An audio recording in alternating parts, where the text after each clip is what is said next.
بسم الله الرحمن الرحيم ألف لام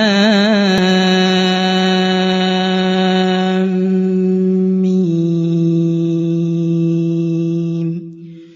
ذلك الكتاب لا ريب فيه هدى للمتقين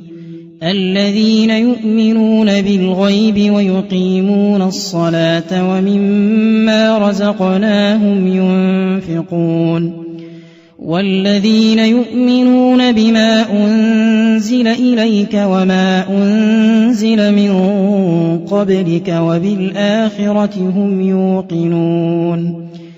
أولئك على هدى من ربهم وأولئك هم المفلحون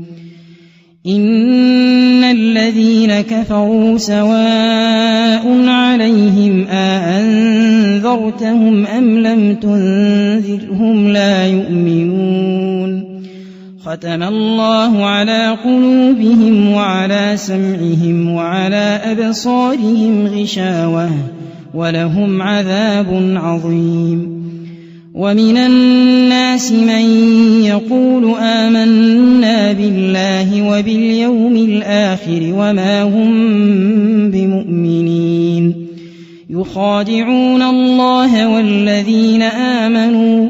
وما يخادعون إلا أنفسهم وما يشعرون في قلوبهم مرض فزادهم الله مرضا ولهم عذاب أليم بما كانوا يكذبون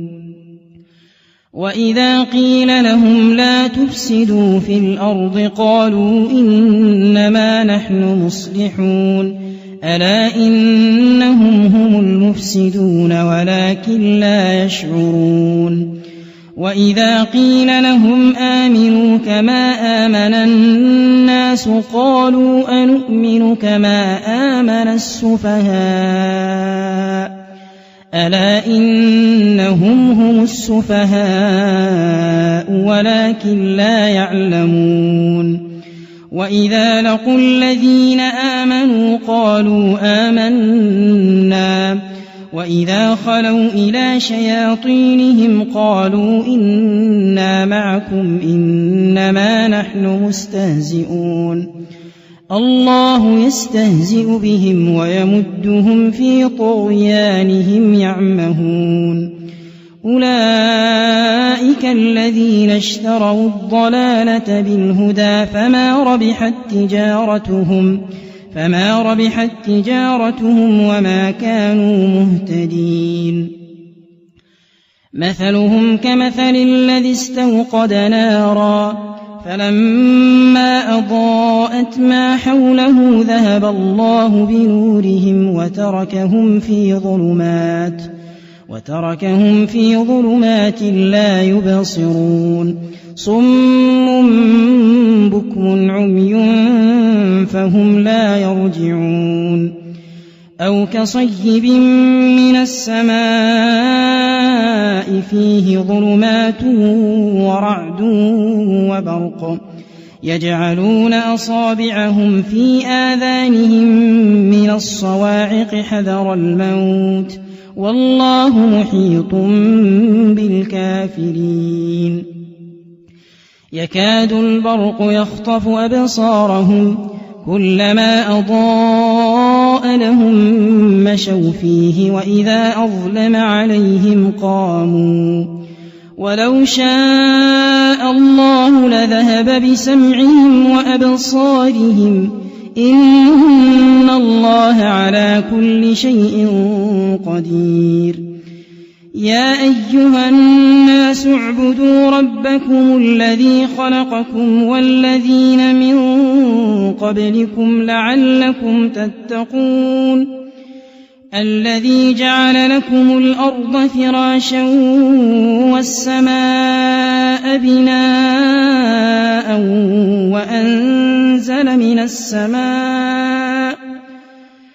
وأنزل من السماء ماء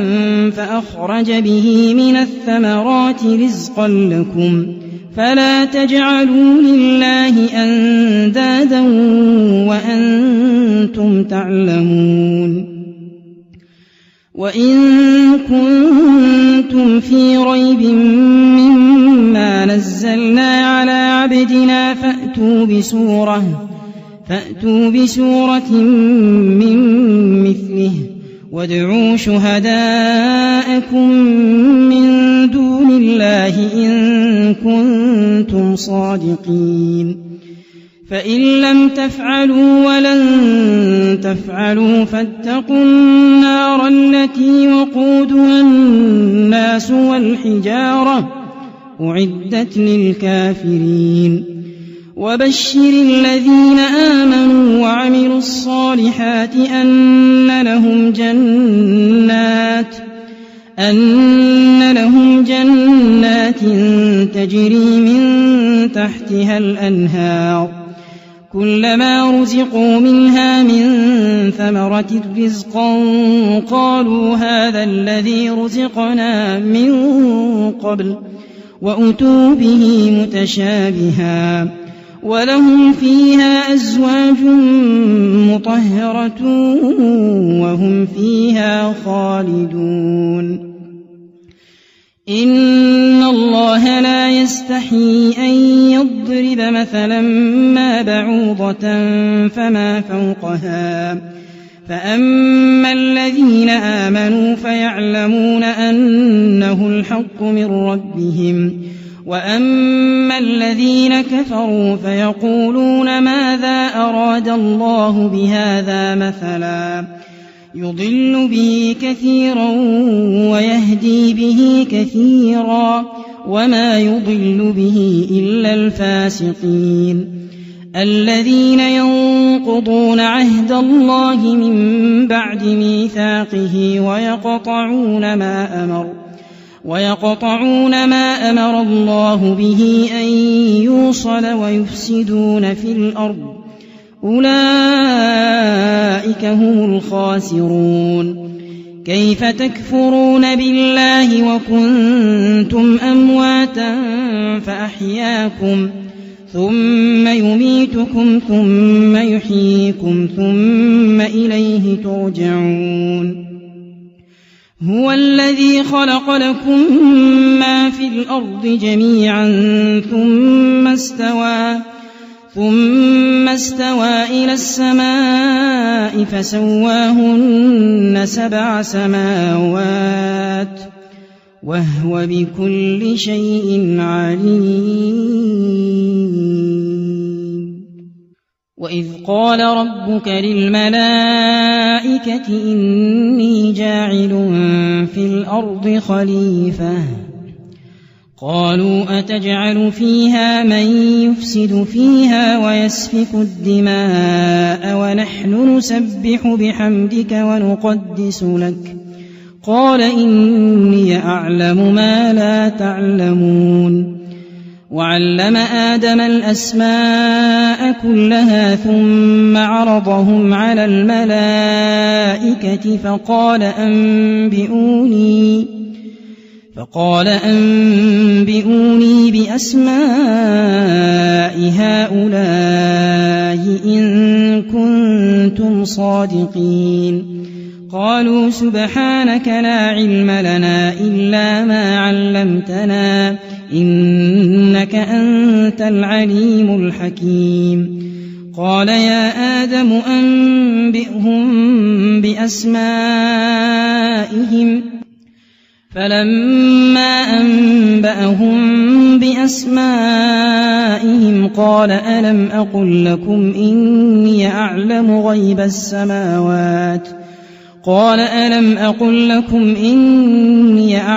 غيب السماوات والأرض وأعلم ما تبدون وما كنتم تكتمون وإذ قلنا للملائكة اسجدوا لآدم فسجدوا إلا إبليس أبى واستكبر وكان من الكافرين وقلنا يا آدم اسكن أنت وزوجك الجنة وكلا منها رغدا حيث شئتما ولا تقربا هذه الشجرة فتكونا من الظالمين.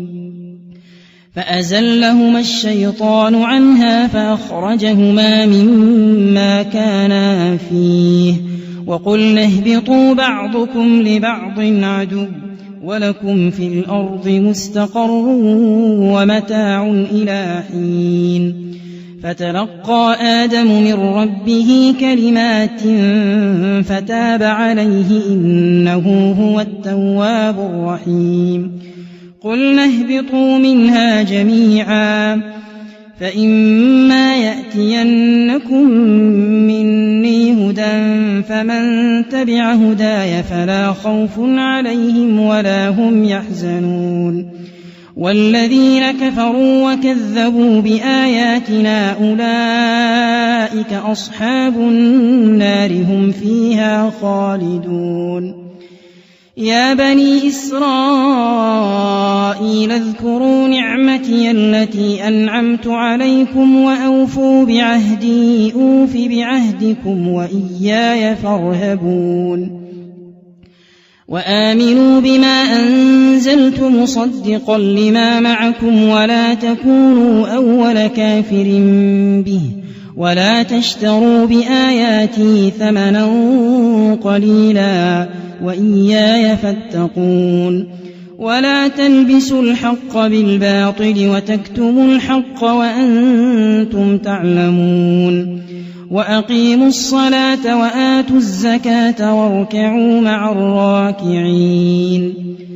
أتأمرون الناس بالبر وتنسون أنفسكم وأنتم تتلون الكتاب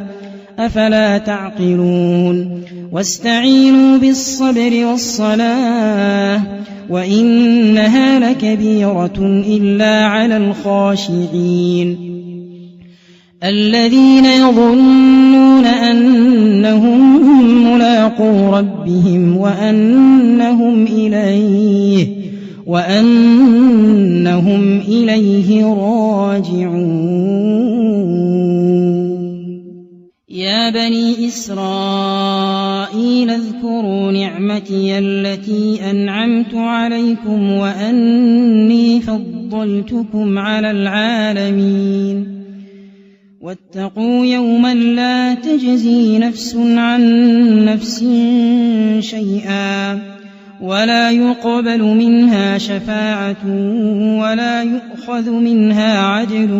ولا هم ينصرون. وإذ نجيناكم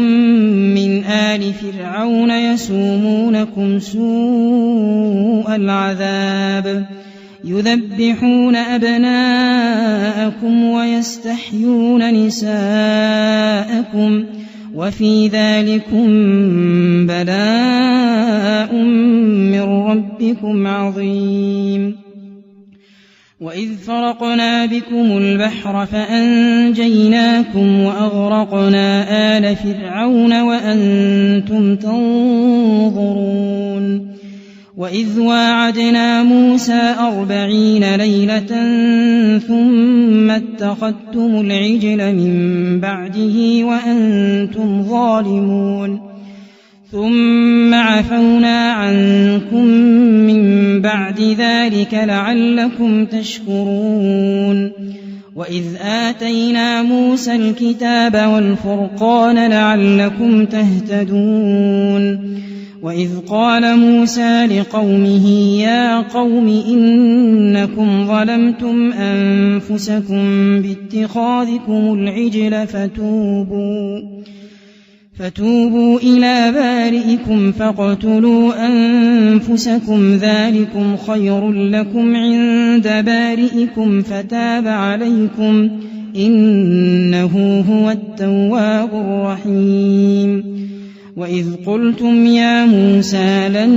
نؤمن لك حتى نرى الله جهرة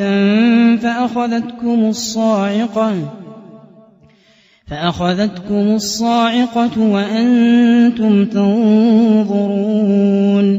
ثم بعثناكم من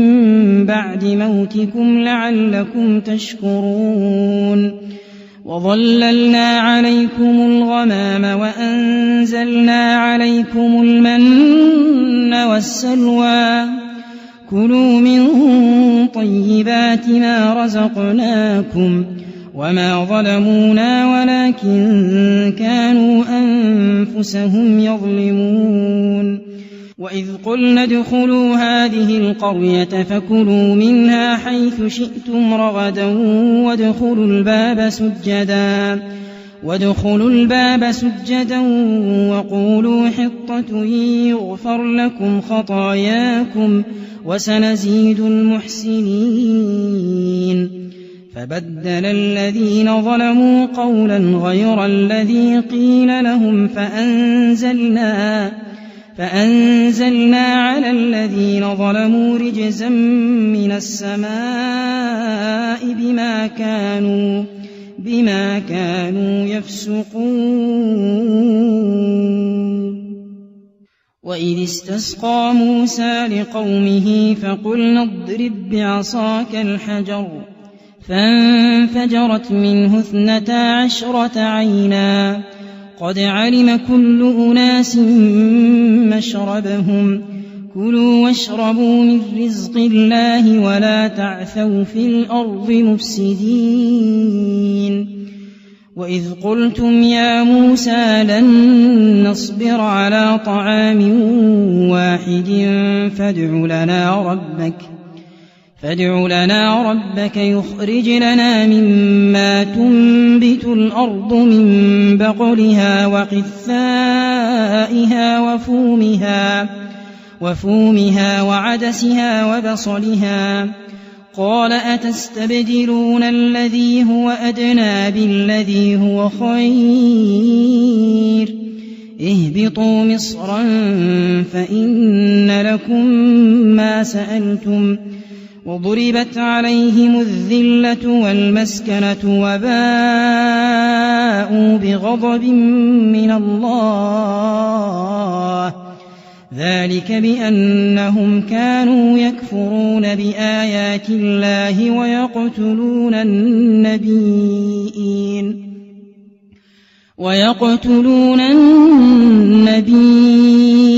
بغير الحق ذلك بما عصوا وكانوا يعتدون إن الذين آمنوا والذين هادوا والنصارى والصابين من آمن بالله واليوم الآخر وعمل صالحا فلهم أجرهم عند ربهم ولا خوف عليهم ولا هم يحزنون وإذ أخذنا ميثاقكم ورفعنا فوقكم الطور خذوا ما آتيناكم بقوة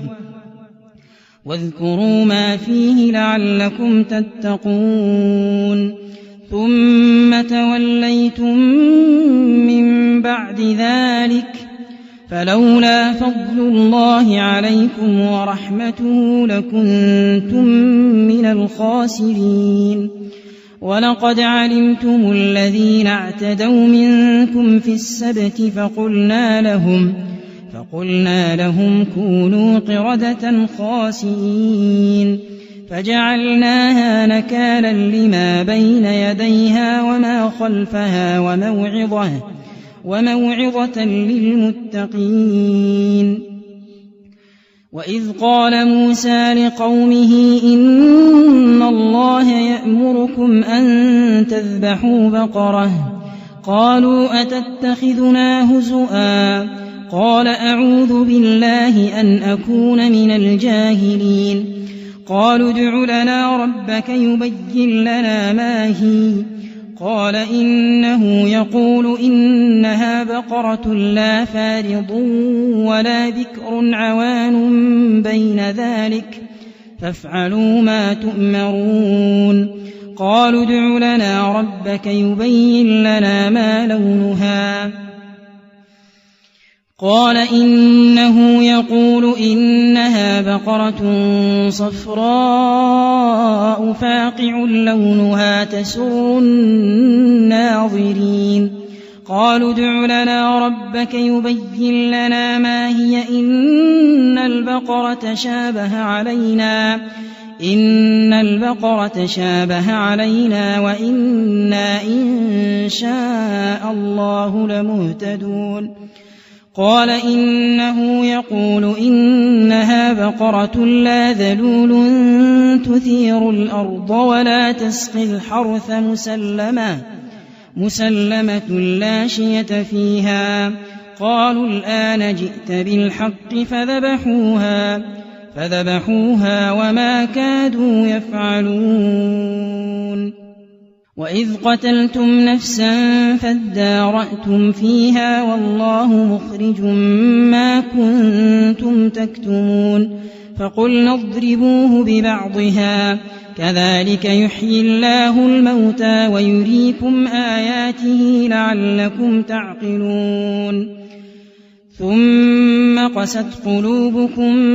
من بعد ذلك فهي كالحجارة أو أشد قسوة وإن من الحجارة لما يتفجر منه الأنهار وإن منها لما يشقق فيخرج منه الماء وإن منها لما يهبط من خشية الله وما الله بغافل عما تعملون أفتطمعون أن يؤمنوا لكم وقد كان فريق منهم يسمعون كلام الله ثم يحرفونه من بعد ما عقلوه وهم يعلمون وإذا لقوا الذين آمنوا قالوا آمنا وإذا خلا بعضهم إلى بعض قالوا أتحدثونهم بما فتح الله عليكم ليحاجوكم به عند ربكم أفلا تعقلون أولا يعلمون أن الله يعلم ما يسرون وما يعلنون ومنهم أميون لا يعلمون الكتاب إلا أماني وإن هم إلا يظنون فويل للذين يكتبون الكتاب بأيديهم ثم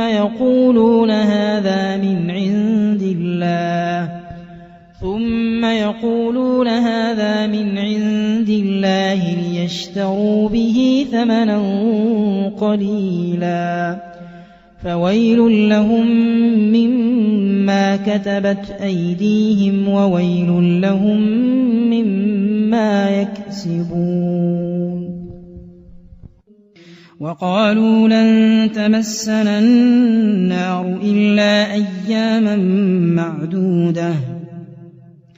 قل أتخذتم عند الله عهدا فلن يخلف الله عهده أم تقولون على الله ما لا تعلمون بلى من كسب سيئة وأحاطت به خطيئاته فأولئك أصحاب النار هم فيها خالدون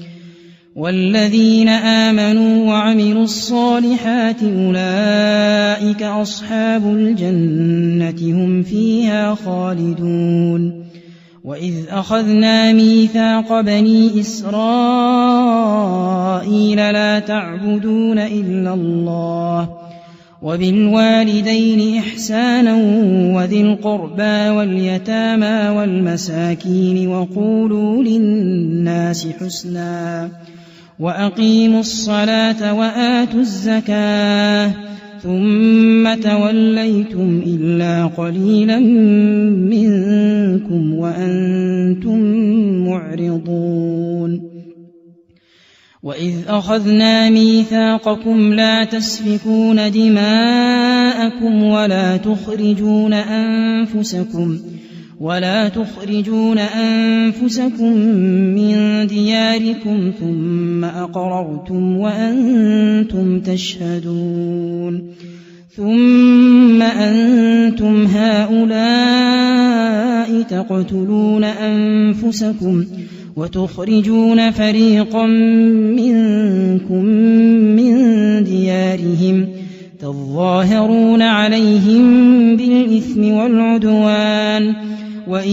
يأتوكم أسارى تفادوهم وهو محرم عليكم إخراجهم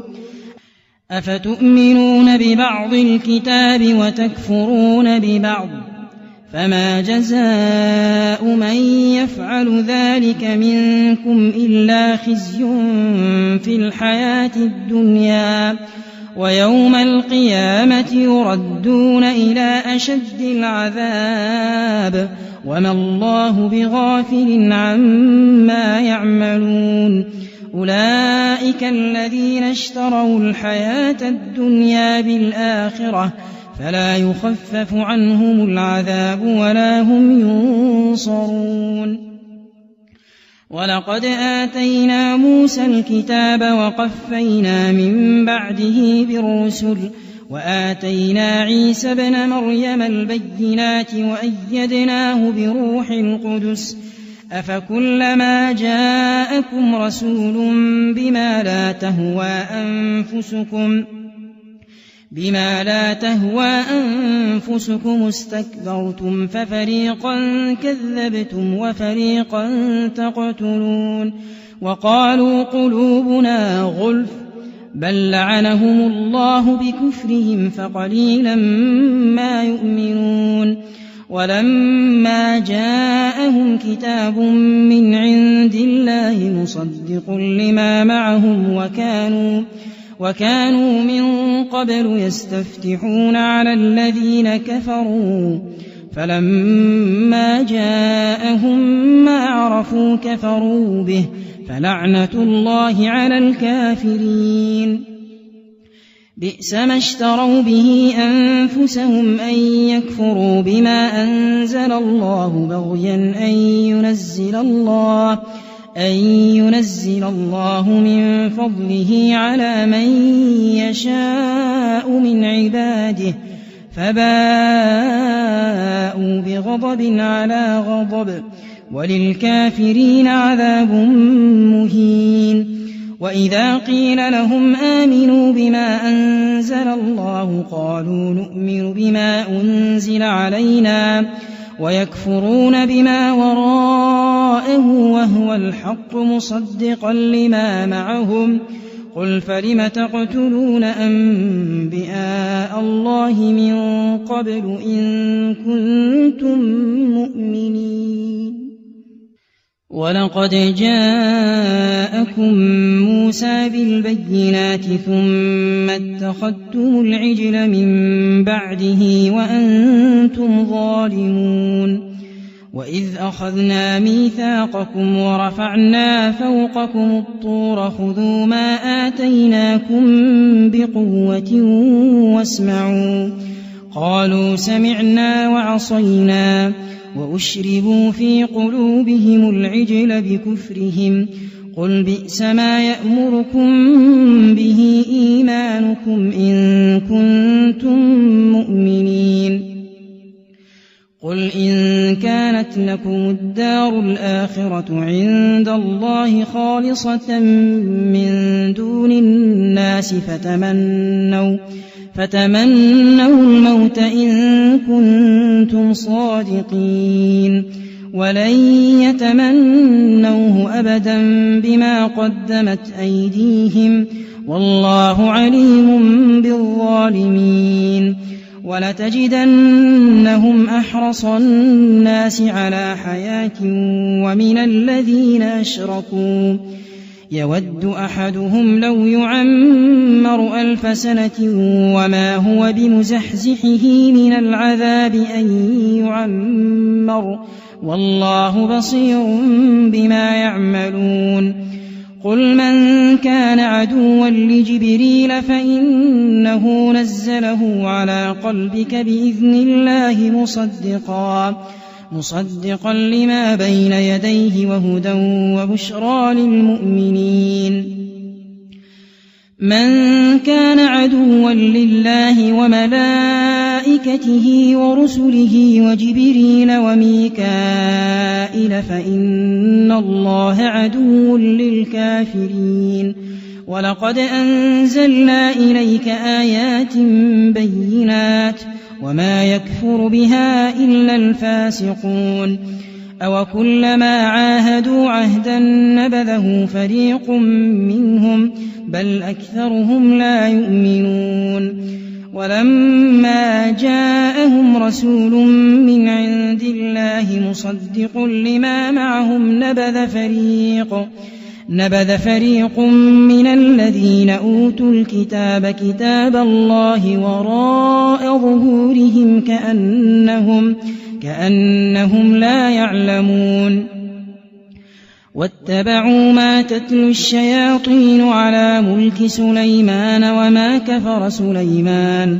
ولكن الشياطين كفروا يعلمون الناس السحر وما أنزل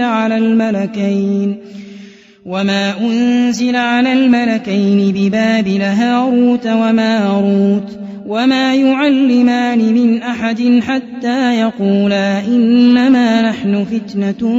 فلا تكفر فيتعلمون منهما ما يفرقون به بين المرء وزوجه وما هم بضارين به من أحد إلا بإذن الله ويتعلمون ما يضرهم ولا ينفعهم ولقد علموا لمن اشتراه ما له في الآخرة من خلاق ولبئس ما شروا به أنفسهم لو كانوا يعلمون. ولو أنهم آمنوا واتقوا لمثوبة من عند الله خير لو كانوا يعلمون. ولو أنهم آمنوا واتقوا لمثوبة من عند الله خير لو كانوا يعلمون. يا أيها الذين آمنوا لا تقولوا راعنا وقولوا انظرنا واسمعوا وللكافرين عذاب أليم. ما يود الذين كفروا من أهل الكتاب ولا المشركين أن ينزل عليكم من خير من ربكم والله يختص برحمته من يشاء والله ذو الفضل العظيم. ما ننسخ من آية أو ننسها نأت بخير منها أو مثلها. ألم تعلم أن الله على كل شيء قدير. ألم تعلم أن الله له ملك السماوات والأرض وما لكم من دون الله من ولي ولا نصير. أم تريدون أن تسألوا رسولكم كما سئل موسى من قبل ومن يتبدل الكفر بالإيمان فقد ضل سواء السبيل. ود كثير من أهل الكتاب لو يردونكم من بعد إيمانكم كفارا حسدا من عند أنفسهم من بعد ما تبين لهم الحق فاعفوا واصفحوا حتى يأتي الله بأمره إن الله على كل شيء قدير. وأقيموا الصلاة وآتوا الزكاة وما تقدموا لأنفسكم من خير تجدوه عند الله إن الله بما تعملون بصير. وقالوا لن يدخل الجنة إلا من كان هودا أو نصارى تلك أمانيهم قل هاتوا برهانكم إن كنتم صادقين بلى من أسلم وجهه لله وهو محسن فله أجره عند ربه ولا خوف عليهم ولا هم يحزنون وقالت اليهود ليست النصارى على شيء وقالت النصارى ليست اليهود على شيء وهم يتلون الكتاب كذلك قال الذين لا يعلمون مثل قولهم فالله يحكم بينهم يوم القيامة فيما كانوا فيه يختلفون ومن أظلم ممن منع مساجد الله أن يذكر فيها اسمه وسعى في خرابها أولئك ما كان لهم أن يدخلوها إلا خائفين لهم في الدنيا خزي ولهم في الآخرة عذاب عظيم ولله المشرق والمغرب فأينما تولوا فثم وجه الله إن الله واسع عليم وقالوا اتخذ الله ولدا سبحانه بل له ما في السماوات والأرض كل له قانتون بديع السماوات والأرض وإذا قضى أمرا فإنما يقول له كن فيكون وقال الذين لا يعلمون لولا يكلمنا الله أو تأتينا آية كذلك قال الذين من قبلهم مثل قولهم تشابهت قلوبهم قد بينا الآيات لقوم يوقنون إنا أرسلناك بالحق بشيرا ونذيرا ولا تسأل عن أصحاب الجحيم ولن ترضى عنك اليهود ولا النصارى حتى تتبع ملتهم قل إن هدى الله هو الهدى ولئن اتبعت أهواءهم بعد الذي جاءك من العلم ما لك من الله من ولي ولا نصير الذين آتيناهم الكتاب يتلونه حق تلاوته أولئك يؤمنون به ومن يكفر به فأولئك هم الخاسرون يا بني إسرائيل اذكروا نعمتي التي أنعمت عليكم وأني فضلتكم على العالمين واتقوا يوما لا تجزي نفس عن نفس شيئا ولا يقبل منها عدل ولا تنفعها شفاعة ولا هم ينصرون وإذ ابتلى إبراهيم ربه بكلمات فأتمهن قال إني جاعلك للناس إماما قال ومن ذريتي قال لا ينال عهدي الظالمين وإذ جعلنا البيت مثابة للناس وأمنا واتخذوا من مقام إبراهيم مصلى وعهدنا إلى إبراهيم وإسماعيل أن طهرا بيتي للطائفين والعاكفين والركع السجود وإذ قال إبراهيم رب اجعل هذا بلدا آمنا وارزق أهله من الثمرات من آمن منهم بالله واليوم الآخر قال ومن كفر فأمتعه أمتعه قليلا ثم أضطره إلى عذاب النار وبئس المصير. وإذ يرفع إبراهيم القواعد من البيت وإسماعيل ربنا تقبل منا إنك أنت السميع العليم ربنا تقبل منا إنك أنت السميع العليم ربنا واجعلنا مسلمين لك ومن ذريتنا أمة مسلمة لك وأرنا مناسكنا وتب علينا إنك أنت التواب الرحيم ربنا وابعث فيهم رسولا منهم يتلو عليهم آياتك ويعلمهم الكتاب والحكمة ويزكيهم إنك أنت العزيز الحكيم ومن يرغب عن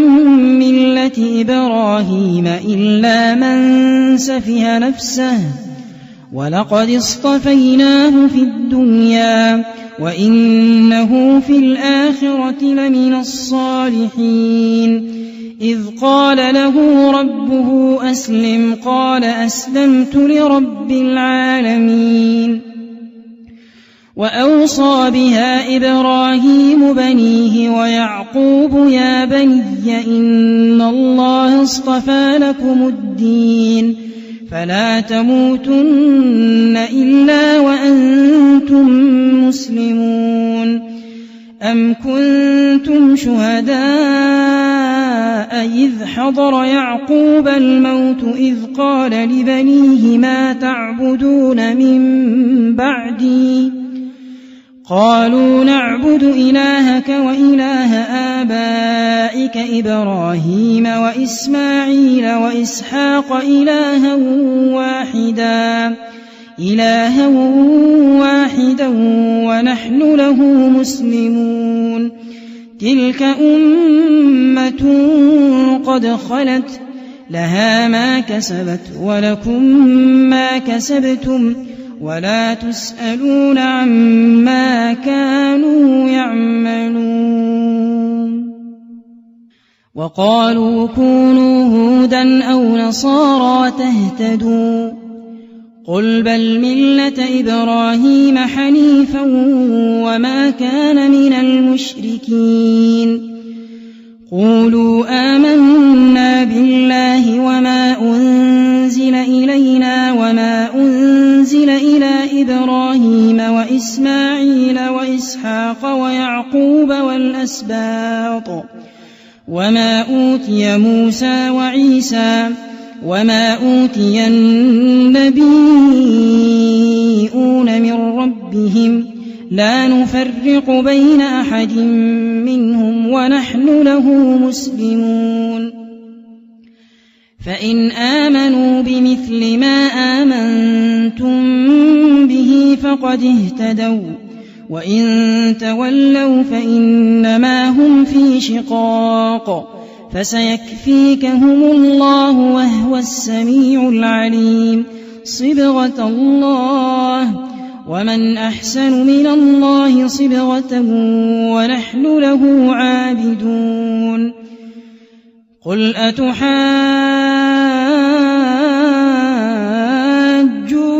في الله وهو ربنا وربكم ولنا أعمالنا ولكم أعمالكم ونحن له مخلصون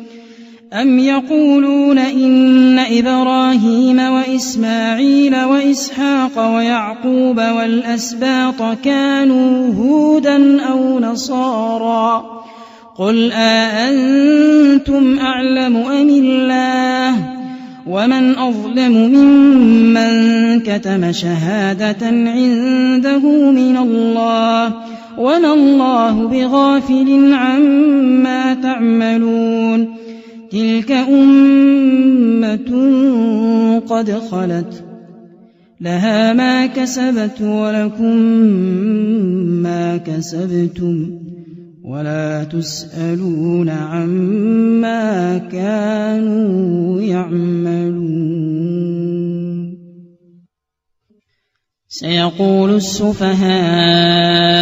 من الناس ما ولاهم عن قبلتهم التي كانوا عليها قل لله المشرق والمغرب يهدي من يشاء إلى صراط مستقيم. وكذلك جعلناكم أمة وسطا لتكونوا شهداء على الناس ويكون الرسول عليكم شهيدا. وما جعلنا القبلة التي كنت عليها إلا لنعلم من يتبع الرسول ممن ينقلب على عقبيه وإن كانت لكبيرة إلا على الذين هدى الله وما كان الله ليضيع إيمانكم إن الله بالناس لرءوف رحيم. قد نرى تقلب وجهك في السماء فلنولينك قبلة ترضاها فول وجهك شطر المسجد الحرام وحيث ما كنتم فولوا وجوهكم شطره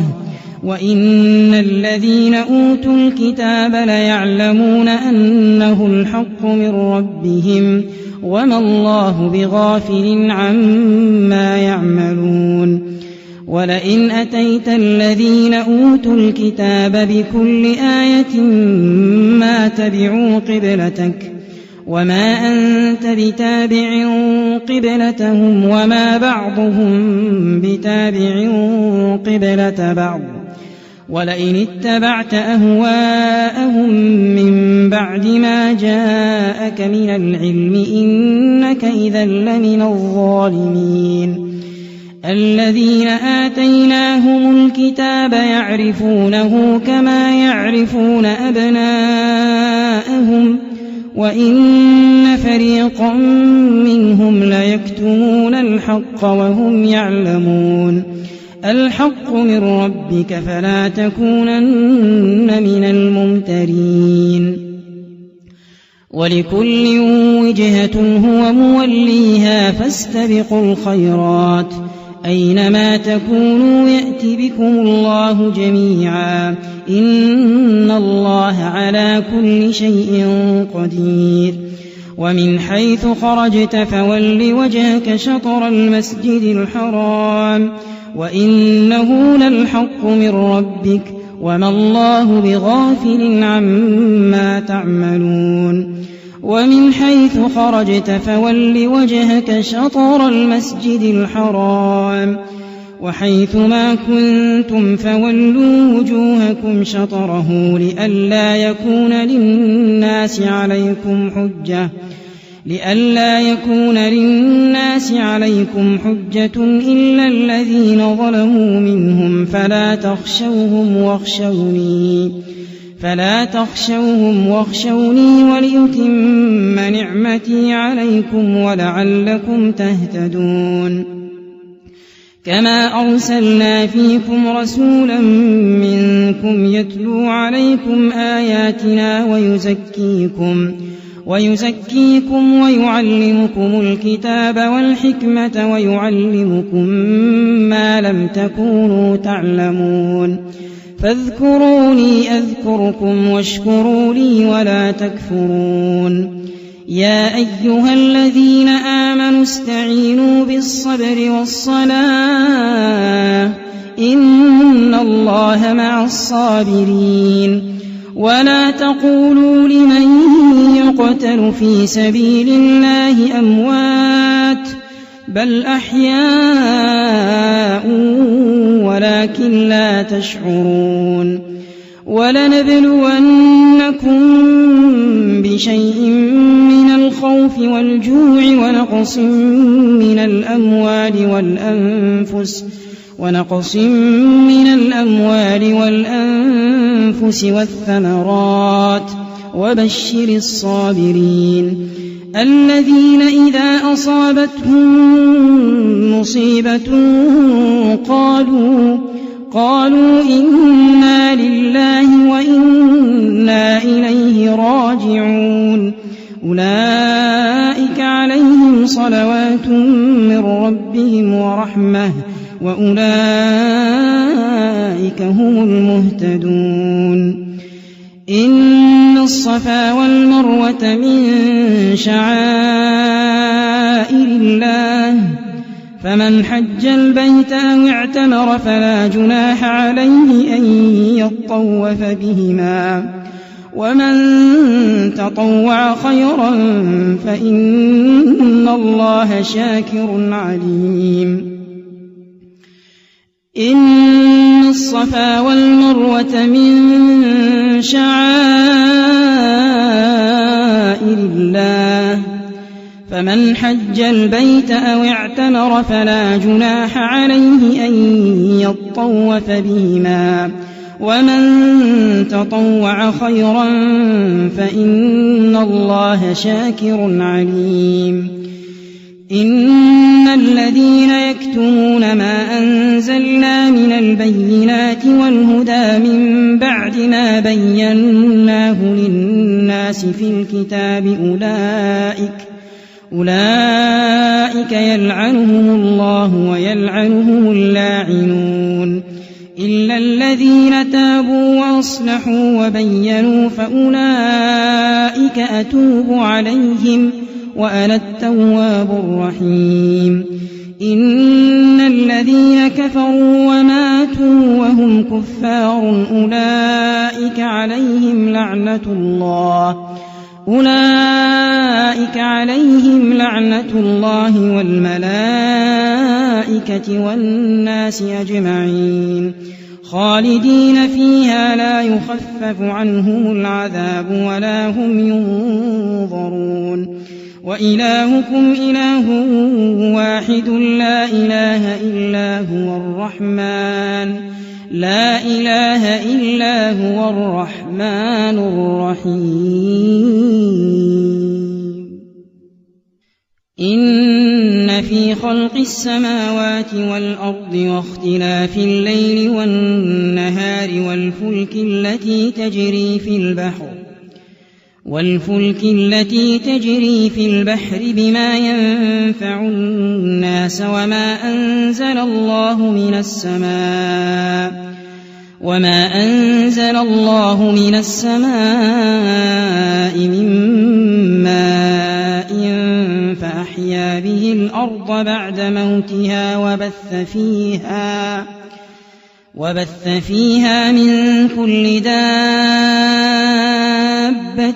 وتصريف الرياح والسحاب المسخر بين السماء والأرض لآيات لقوم يعقلون ومن الناس من يتخذ من دون الله أندادا يحبونهم كحب الله والذين آمنوا أشد حبا لله ولو ترى الذين ظلموا إذ يرون العذاب أن القوة لله جميعا وأن الله شديد العذاب إذ تبرأ الذين اتبعوا من الذين اتبعوا ورأوا العذاب وتقطعت بهم الأسباب وقال الذين اتبعوا لو أن لنا كرة فنتبرأ منهم كما تبرؤوا منا كذلك يريهم الله أعمالهم حسرات عليهم وما هم بخارجين من النار يا أيها الناس كلوا مما في الأرض حلالا طيبا ولا تتبعوا خطوات الشيطان إنه لكم عدو مبين إنما يأمركم بالسوء والفحشاء وأن تقولوا على الله ما لا تعلمون وإذا قيل لهم اتبعوا ما أنزل الله قالوا بل نتبع ما ألفينا عليه آباءنا أولو كان آباؤهم لا يعقلون شيئا ولا يهتدون ومثل الذين كفروا كمثل الذي ينعق بما لا يسمع إلا دعاء ونداء صم بكم عمي فهم لا يعقلون يا أيها الذين آمنوا كلوا من طيبات ما رزقناكم واشكروا لله إن كنتم إياه تعبدون إنما حرم عليكم الميتة والدم ولحم الخنزير وما أهل به لغير الله فمن اضطر غير باغ ولا عاد فلا إثم عليه إن الله غفور رحيم إن الذين يكتمون ما أنزل الله من الكتاب ويشترون به ثمنا قليلا أولئك ما يأكلون في بطونهم إلا النار ولا يكلمهم الله يوم القيامة ولا يزكيهم ولهم عذاب أليم أولئك الذين اشتروا الضلالة بالهدى والعذاب بالمغفرة فما أصبرهم على النار ذلك بأن الله نزل الكتاب بالحق وإن الذين اختلفوا في الكتاب لفي شقاق بعيد ليس البر أن تولوا وجوهكم قبل المشرق والمغرب ولكن البر من آمن بالله واليوم الآخر والملائكة والكتاب والنبيين وآتى المال على حبه ذوي القربى واليتامى والمساكين وابن السبيل والسائلين وفي الرقاب وأقام الصلاة وآتى الزكاة والموفون بعهدهم إذا عاهدوا والصابرين في البأساء والضراء وحين البأس أولئك الذين صدقوا وأولئك هم المتقون يا أيها الذين آمنوا كتب عليكم القصاص في القتلى الحر بالحر والعبد بالعبد والأنثى بالأنثى فمن عفي له من أخيه شيء فاتباع بالمعروف وأداء إليه بإحسان ذلك تخفيف من ربكم ورحمة فمن اعتدى بعد ذلك فله عذاب أليم ولكم في القصاص حياة يا أولي الألباب لعلكم تتقون كتب عليكم إذا حضر أحدكم الموت إن ترك خيرا الوصية للوالدين والأقربين بالمعروف حقا على المتقين فمن بدله بعدما سمعه فإنما إثمه على الذين يبدلونه إن الله سميع عليم فمن خاف من موص جنفا أو إثما فأصلح بينهم فلا إثم عليه إن الله غفور رحيم. يا أيها الذين آمنوا كتب عليكم الصيام كما كتب على الذين من قبلكم لعلكم تتقون أياما معدودات. فمن كان منكم مريضا أو على سفر فعدة من أيام أخر، وعلى الذين يطيقونه فدية طعام مساكين، فمن تطوع خيرا فهو خير له، وأن تصوموا خير لكم إن كنتم تعلمون. شهر رمضان الذي أنزل فيه القرآن هدى للناس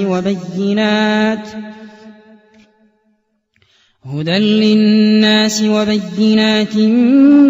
من الهدى والفرقان، فمن شهد منكم الشهر فليصمه، ومن كان مريضا أو على سفر فعدة من أيام أخر، يريد الله بكم اليسر ولا يريد بكم العسر، ولتكملوا العدة ولتكبروا الله على ما هداكم ولعلكم تشكرون. وإذا سألك عبادي عني فإني قريب أجيب دعوة الداع إذا دعان، فليستجيبوا لي وليؤمنوا بي لعلهم يرشدون. أحل لكم ليلة الصيام الرفث إلى نسائكم هن لباس لكم وأنتم لباس لهن، علم الله أنكم كنتم تختانون أنفسكم فتاب عليكم وعفى عنكم، فالآن باشروهن وابتغوا ما كتب الله لكم، وكلوا واشربوا حتى يتبين لكم الخيط الأبيض من الخيط الأسود من الفجر، ثم أتموا الصيام إلى الليل، ولا تباشروهن وأنتم عاكفون في المساجد، تلك حدود الله فلا تقربوها، كذلك يبين الله آياته للناس لعلهم يتقون. ولا تأكلوا أموالكم بينكم بالباطل وتدلوا بها إلى الحكام لتأكلوا فريقا من أموال الناس بالإثم وأنتم تعلمون. يسألونك عن الأهلة قل هي مواقيت للناس والحج، وليس البر بأن تأتوا البيوت من ظهورها، ولكن البر من اتقى، وأتوا البيوت من أبوابها واتقوا الله لعلكم تفلحون. وقاتلوا في سبيل الله الذين يقاتلونكم ولا تعتدوا إن الله لا يحب المعتدين. واقتلوهم حيث ثقفتموهم وأخرجوهم من حيث أخرجوكم، والفتنة أشد من القتل، ولا تقاتلوهم عند المسجد الحرام حتى يقاتلوكم فيه، فإن قاتلوكم فاقتلوهم كذلك جزاء الكافرين فإن انتهوا فإن الله غفور رحيم وقاتلوهم حتى لا تكون فتنة ويكون الدين لله فإن انتهوا فلا عدوان إلا على الظالمين الشهر الحرام بالشهر الحرام والحرمات قصاص فمن اعتدى عليكم فاعتدوا عليه بمثل ما اعتدى عليكم واتقوا الله واعلموا أن الله مع المتقين وأنفقوا في سبيل الله ولا تلقوا بأيديكم إلى التهلكة وأحسنوا إن الله يحب المحسنين وأتموا الحج والعمرة لله فإن أحصرتم فما استيسر من الهدي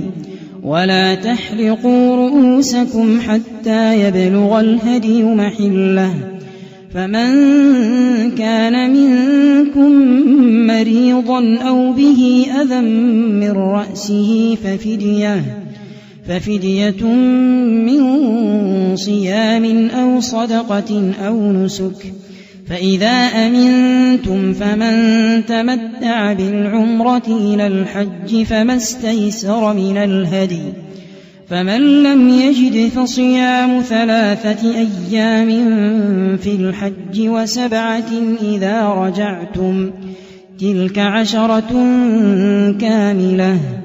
ذلك لمن لم يكن أهله حاضر المسجد الحرام واتقوا الله واعلموا أن الله شديد العقاب الحج أشهر معلومات فمن فرض فيهن الحج فلا رفث ولا فسوق ولا جدال في الحج وما تفعلوا من خير يعلمه الله وتزودوا فإن خير الزاد التقوى واتقون يا أولي الألباب ليس عليكم جناح أن تبتغوا فضلا من ربكم فإذا أفضتم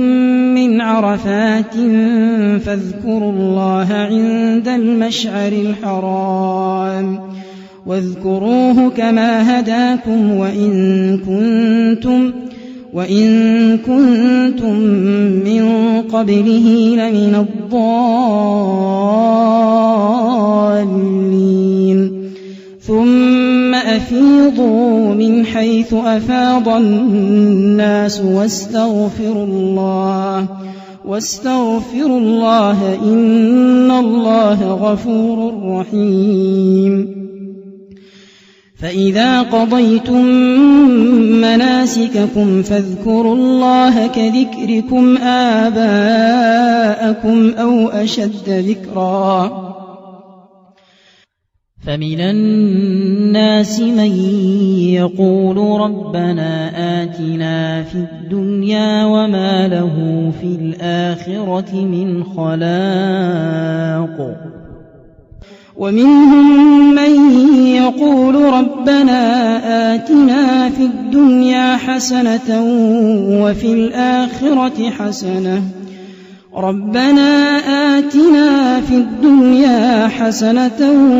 وفي الآخرة حسنة وقنا عذاب النار أولئك لهم نصيب مما كسبوا والله سريع الحساب واذكروا الله في أيام معدودات فمن تعجل في يومين فلا إثم عليه ومن تأخر فلا إثم عليه لمن اتقى واتقوا الله واعلموا أنكم إليه تحشرون ومن الناس من يعجبك قوله في الحياة الدنيا ويشهد الله على ما في قلبه وهو ألد الخصام وإذا تولى سعى في الأرض ليفسد فيها ويهلك الحرث والنسل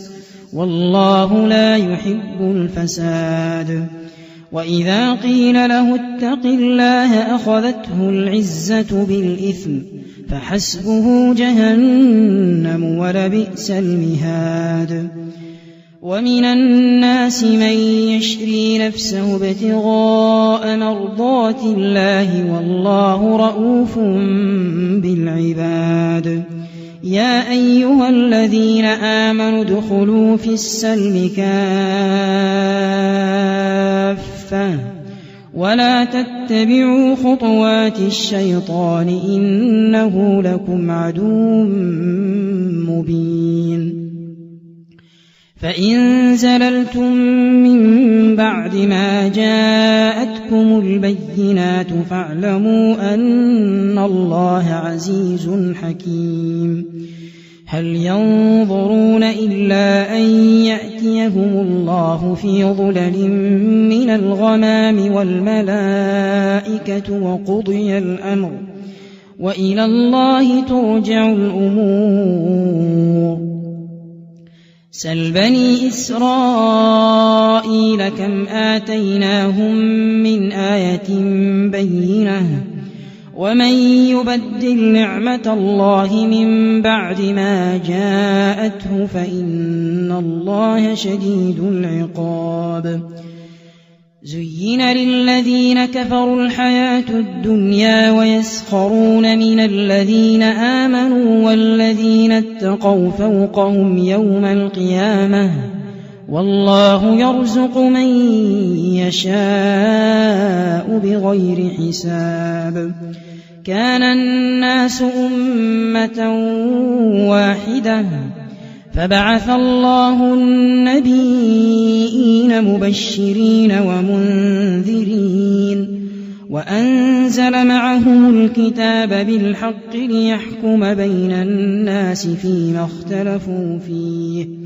وما اختلف فيه إلا الذين أوتوه من بعد ما جاءتهم البينات بغيا بينهم فهدى الله الذين آمنوا لما اختلفوا فيه من الحق بإذنه والله يهدي من يشاء إلى صراط مستقيم أم حسبتم أن تدخلوا الجنة ولما يأتكم مثل الذين خلوا من قبلكم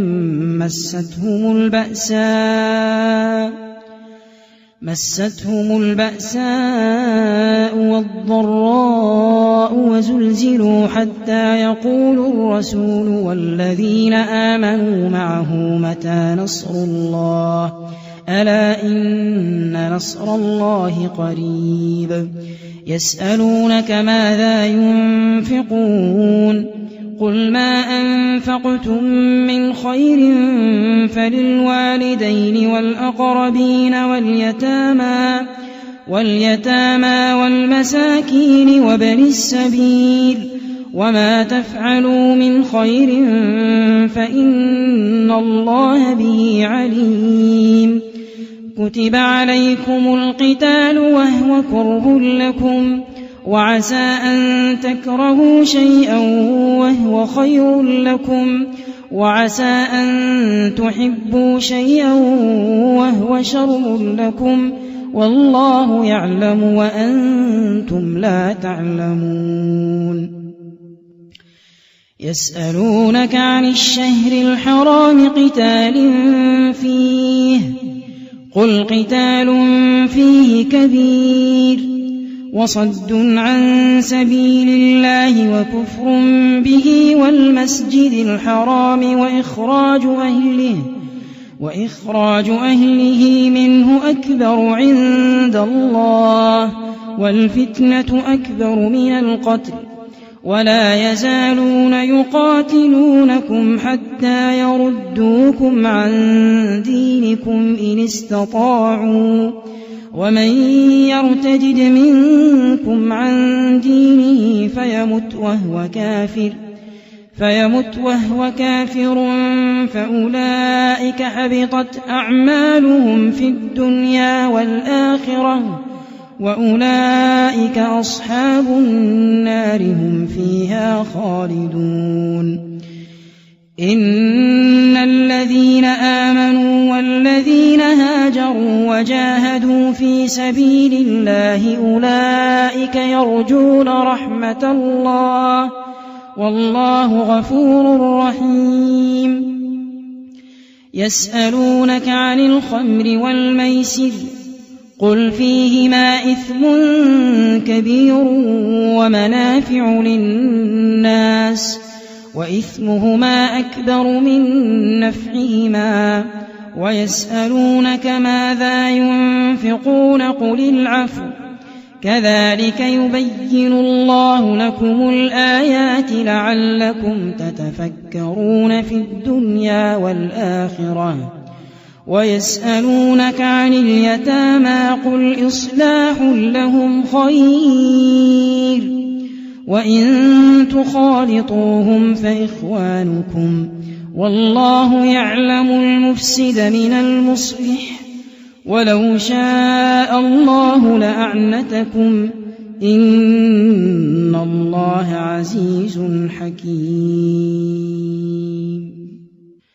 ولا تنكحوا المشركات حتى يؤمنن ولأمة مؤمنة خير من مشركة ولو أعجبتكم ولا تنكحوا المشركين حتى يؤمنوا ولعبد مؤمن خير من مشرك ولو أعجبكم أولئك يدعون إلى النار والله يدعو إلى الجنة والمغفرة بإذنه ويبين آياته للناس لعلهم يتذكرون. ويسألونك عن المحيض قل هو أذى فاعتزلوا النساء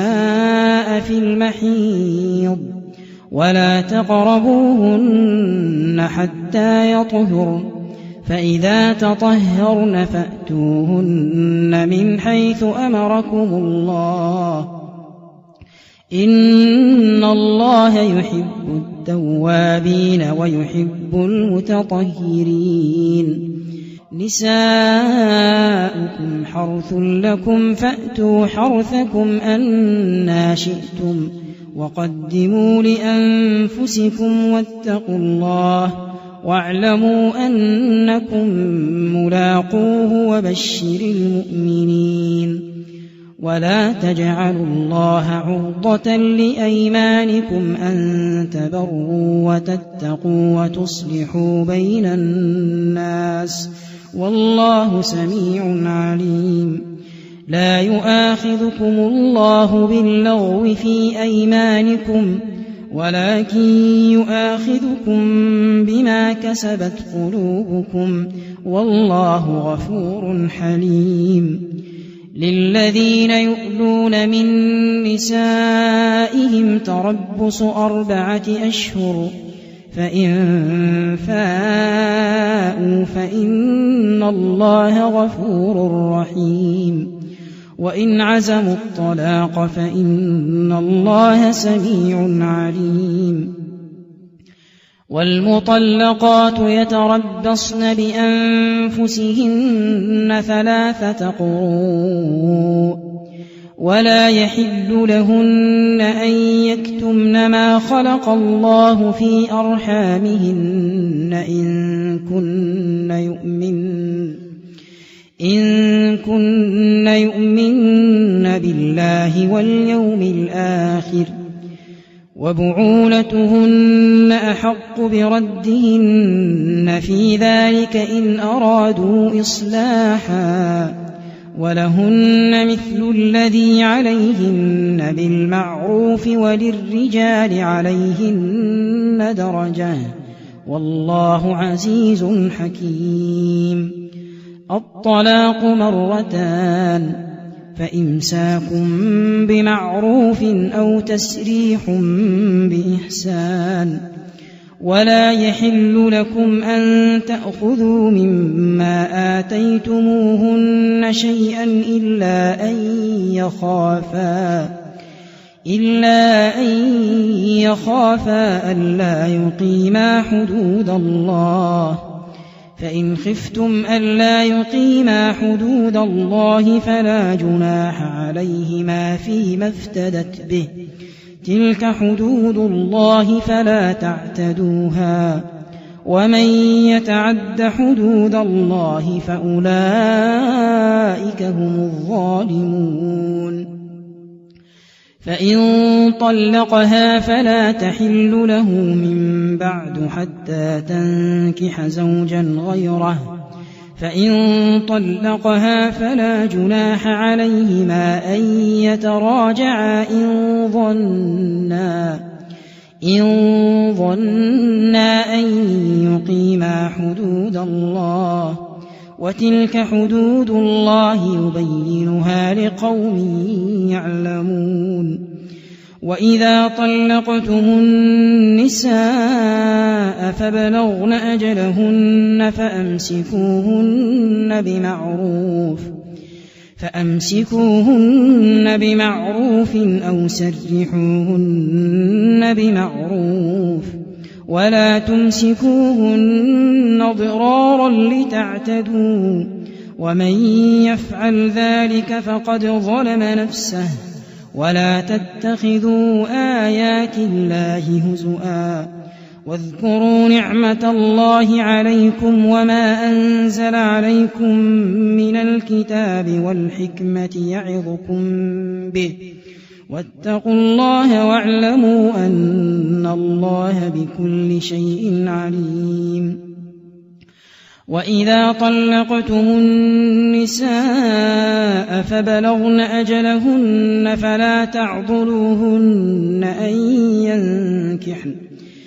فلا تعضلوهن أن ينكحن أزواجهن إذا تراضوا بينهم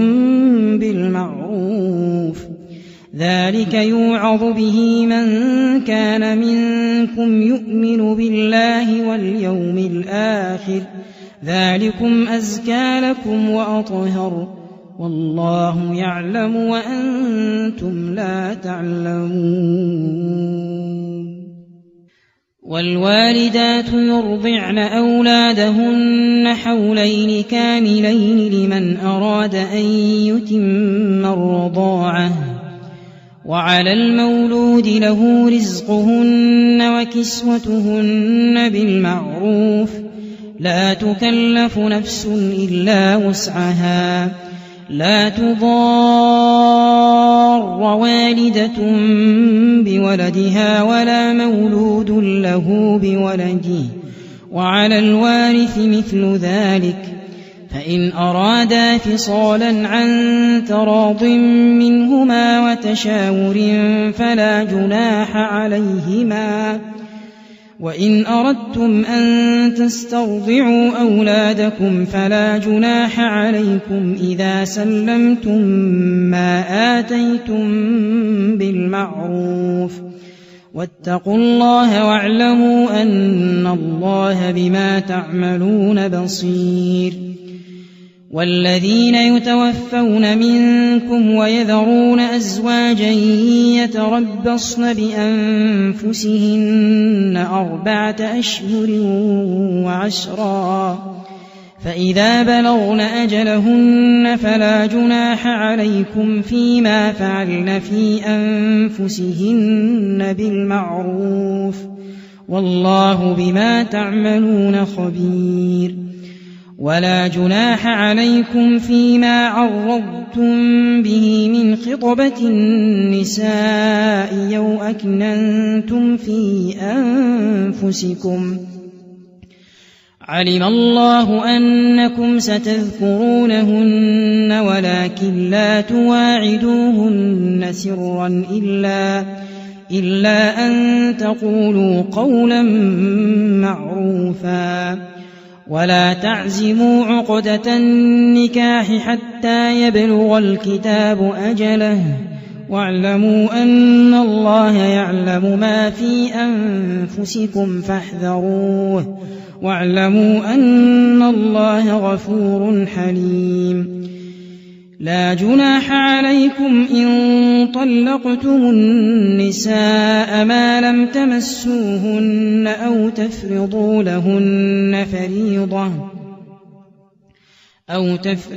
لهن فريضة ومتعوهن على الموسع قدره وعلى المقتر قدره متاعا بالمعروف حقا على المحسنين. وإن طلقتموهن من قبل أن تمسوهن وقد فرضتم لهن فريضة فنصف ما فرضتم إلا أن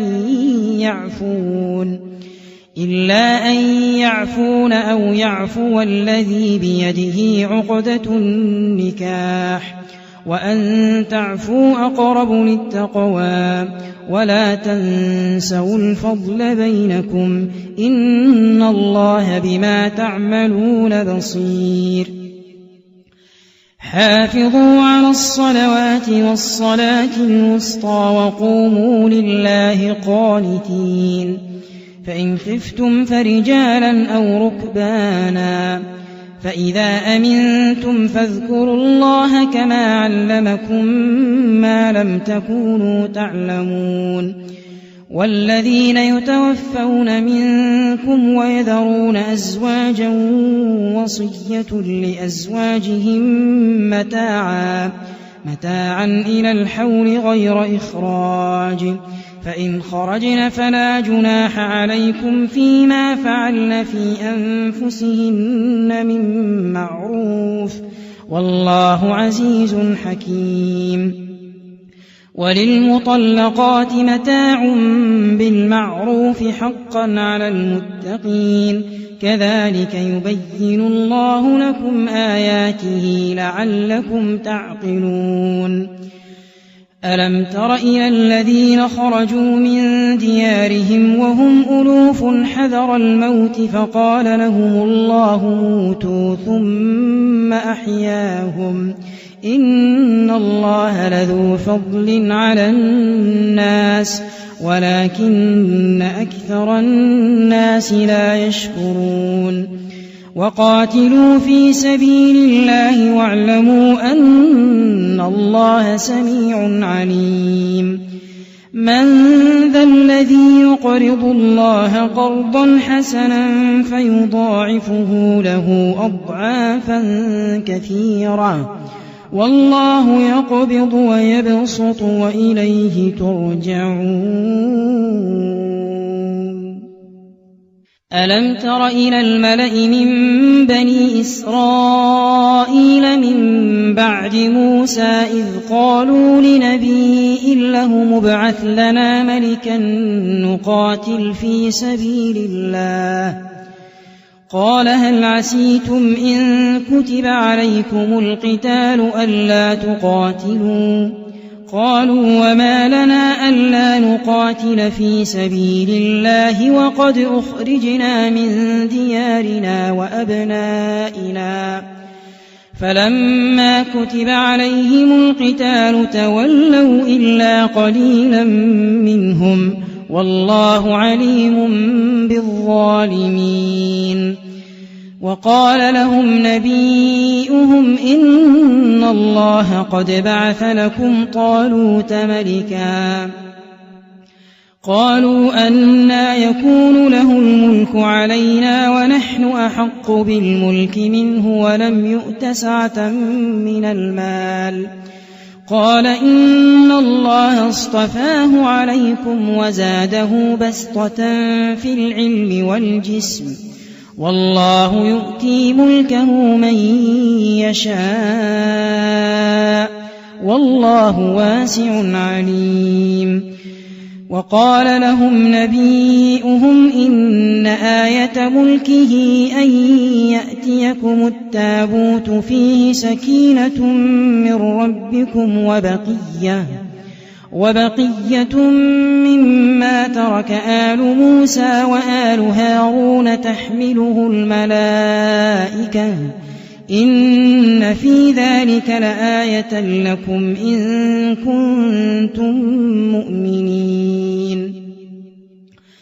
فلما فصل طالوت بالجنود قال إن الله مبتليكم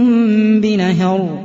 فمن شرب منه فليس مني ومن لم يطعمه فإنه مني إلا من اغترف غرفة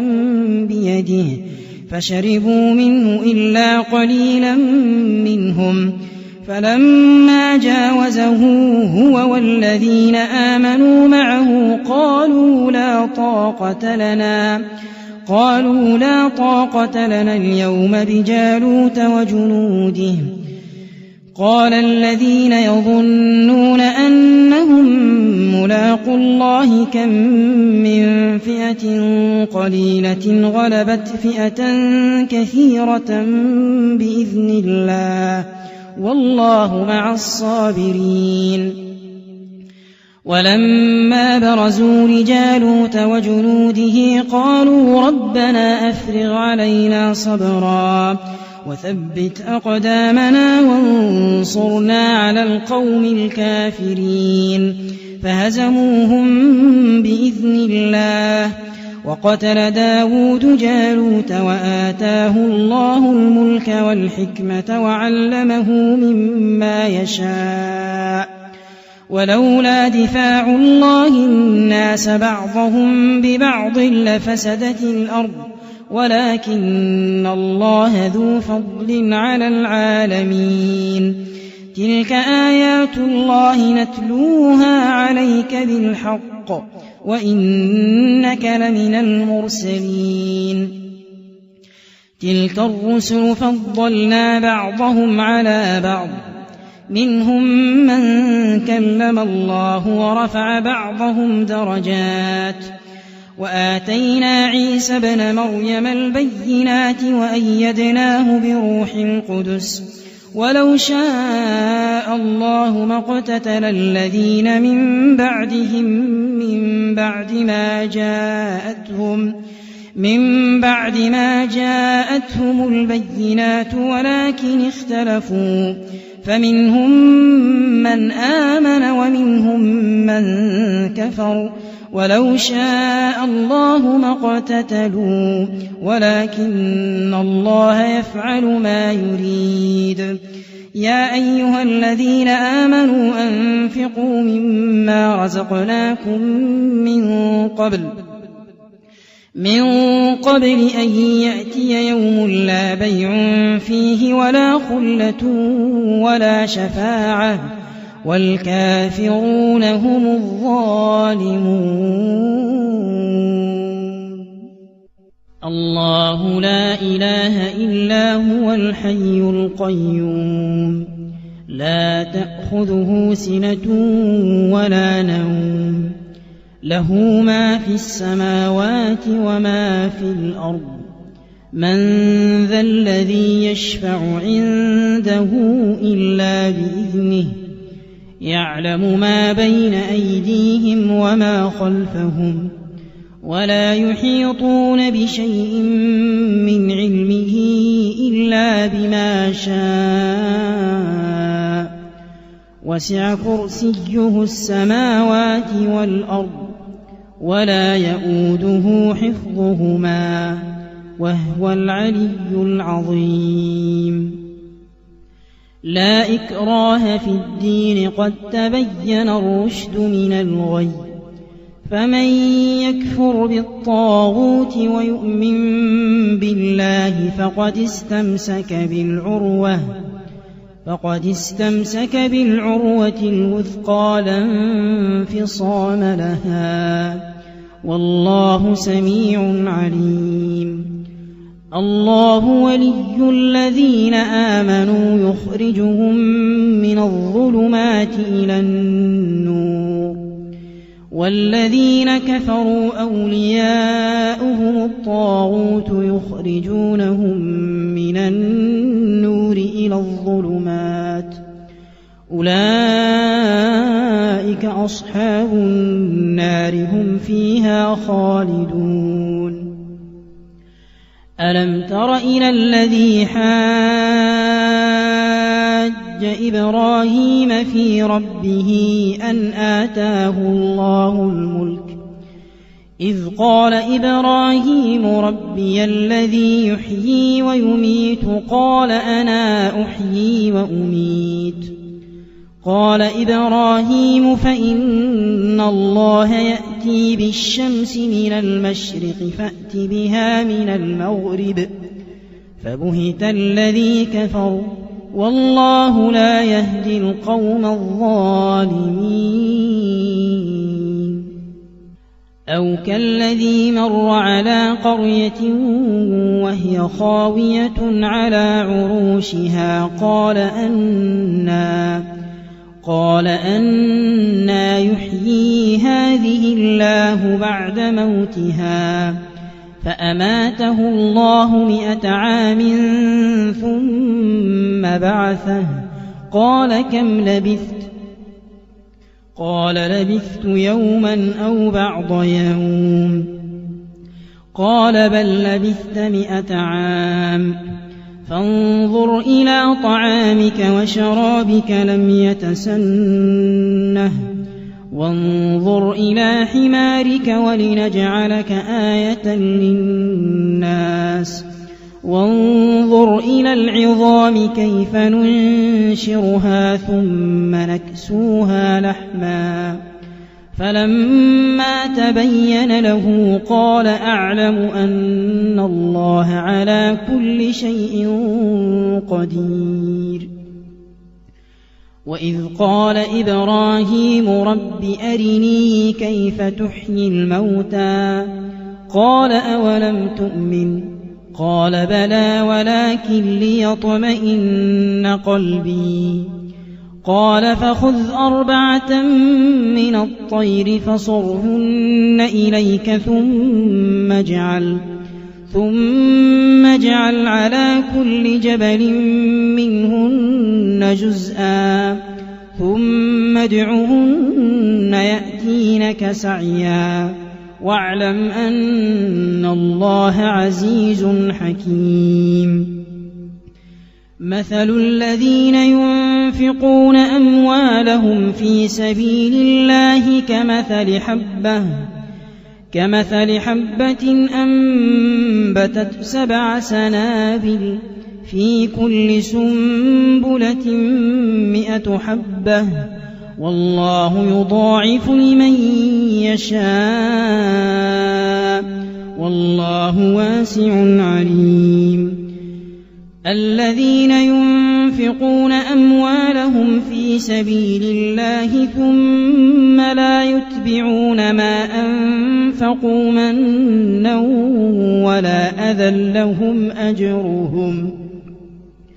لهم أجرهم عند ربهم ولا خوف عليهم ولا هم يحزنون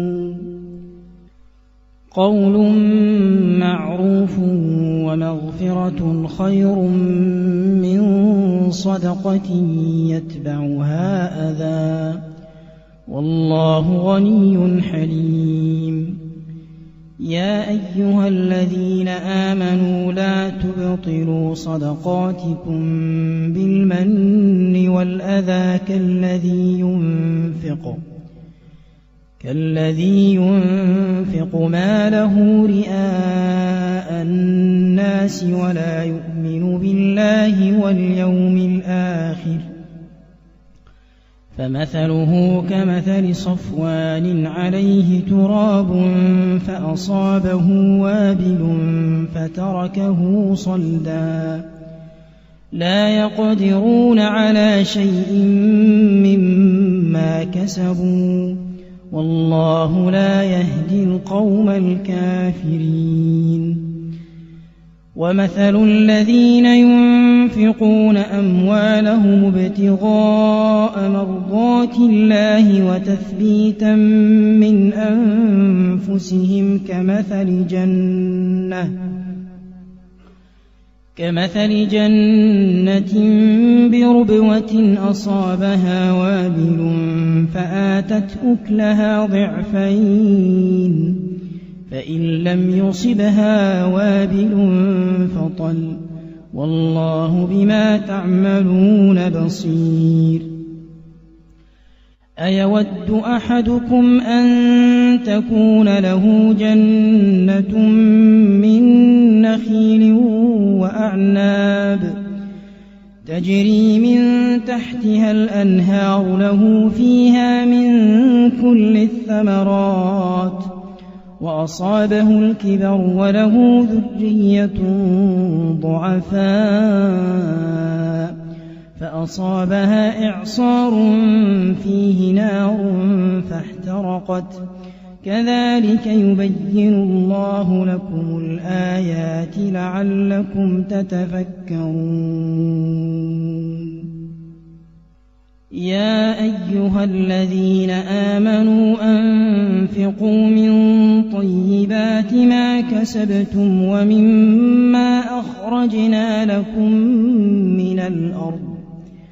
ولا تيمموا الخبيث منه تنفقون ولستم بآخذيه إلا أن تغمضوا فيه واعلموا أن الله غني حميد الشيطان يعدكم الفقر ويأمركم بالفحشاء والله يعدكم مغفرة منه وفضلا والله واسع عليم يؤتي الحكمة من يشاء ومن يؤت الحكمة فقد أوتي خيرا كثيرا وما يذكر إلا أولو الألباب وما أنفقتم من نفقة أو نذرتم من نذر فإن الله يعلمه وما للظالمين من أنصار إن تبدوا الصدقات فنعما هي وإن تخفوها وتؤتوها الفقراء فهو خير لكم ونكفر عنكم من سيئاتكم والله بما تعملون خبير ليس عليك هداهم ولكن الله يهدي من يشاء وما تنفقوا من خير فلأنفسكم وما تنفقون إلا ابتغاء وجه الله وما تنفقوا من خير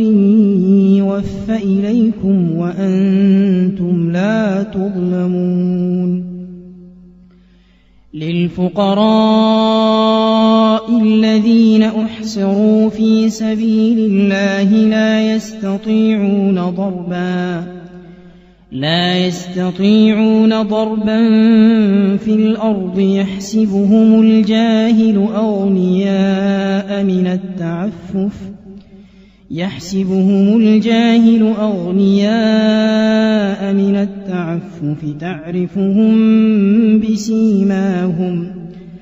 تعرفهم بسيماهم لا يسألون الناس إلحافا وما تنفقوا من خير فإن الله به عليم الذين ينفقون أموالهم بالليل والنهار سرا وعلانية فلهم أجرهم عند ربهم ولا خوف عليهم ولا هم يحزنون الذين يأكلون الربا لا يقومون إلا كما يقوم الذي يتخبطه الشيطان من المس ذلك بأنهم قالوا إنما البيع مثل الربا وأحل الله البيع وحرم الربا فمن جاءه موعظة من ربه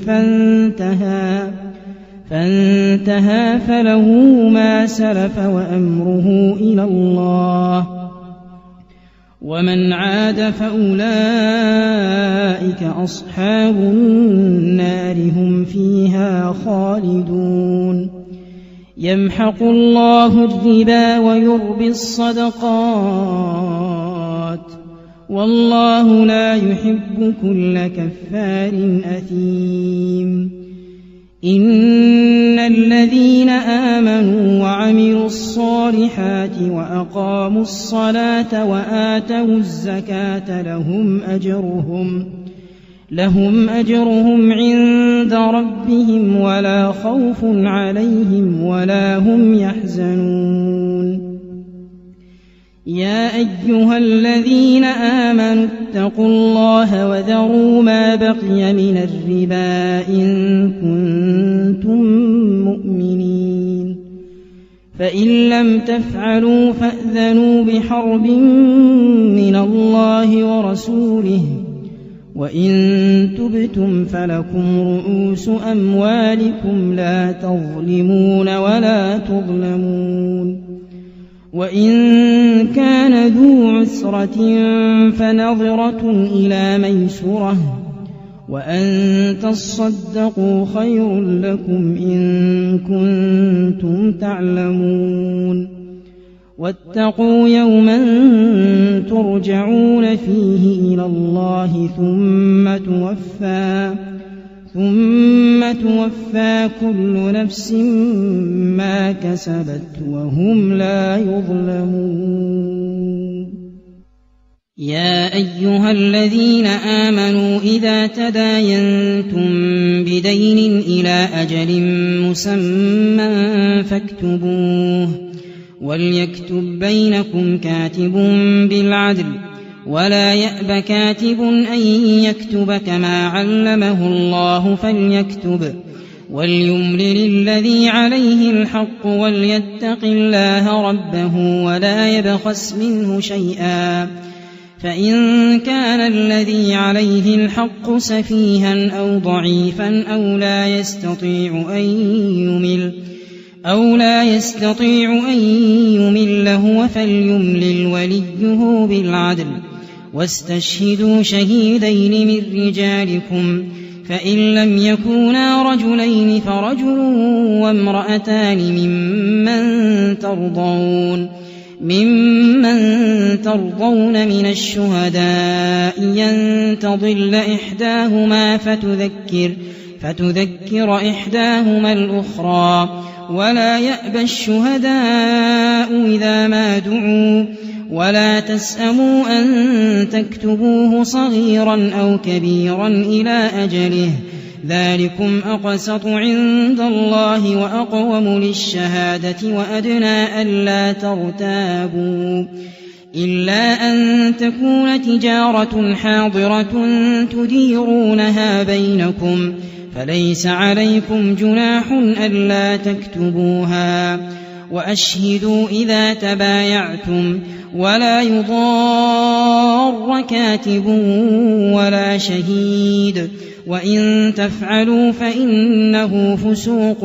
بكم واتقوا الله ويعلمكم الله والله بكل شيء عليم. وإن كنتم على سفر ولم تجدوا كاتبا فرهان مقبوضة